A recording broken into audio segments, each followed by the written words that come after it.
মহাভারত পড়ার সময় না থাকলেও এর মূল সূত্রগুলি আমাদের জীবনে কার্যকরী। মহাভারতের কিছু কর্মফল। নাম্বার 1, যদি আপনি সময় মতো বাচ্চাদের ভুল দাবি ও জেদ নিয়ন্ত্রণ না করেন, তবে শেষ পর্যন্ত আপনি অসহায় হয়ে যাবেন, যেমন কৌরব। নাম্বার 2, আপনি যতই শক্তিশালী হন না কেন, অধর্মের পথে থাকলে আপনার জ্ঞান, অস্ত্র, শক্তি এবং আশীর্বাদগুলি সমস্তই নিষ্ফল হয়ে যাবে, যেমন কর্ণ। নাম্বার 3, বাচ্চাদের এত উচ্চাভিলাষী করবেন না যে জ্ঞানের অপব্যবহার করে, নিজেকেই ধ্বংস করে এবং সকলের অমঙ্গল করে, যেমন অশ্বত্থামা। নাম্বার 4, কখনোই কাউকে এমন প্রতিশ্রুতি দেবেন না যাতে আপনাকে অন্যায়ের কাছে আত্মসমর্পণ করতে হয়, যেমন ভীষ্ম পিতামহ।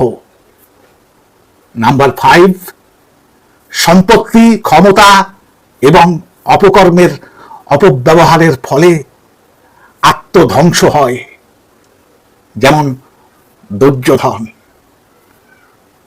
নাম্বার 6, ব্যক্তির ক্ষমতা ও অন্ধপুত্র স্নেহ তাকে ধ্বংসের দিকে নিয়ে যায়, যেমন ধৃতরাষ্ট্র।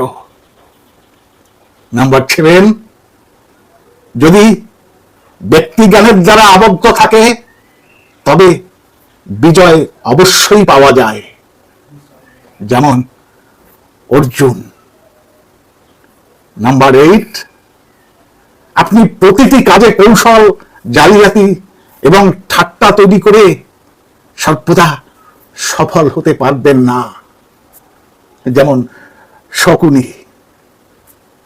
নাম্বার 9, আপনি যদি নীতি, ধর্ম এবং কর্ম সফলভাবে অনুসরণ করেন তবে বিশ্বের কোনো শক্তি আপনাকে পরাস্ত করতে পারে না, যেমন যুধিষ্ঠির। এই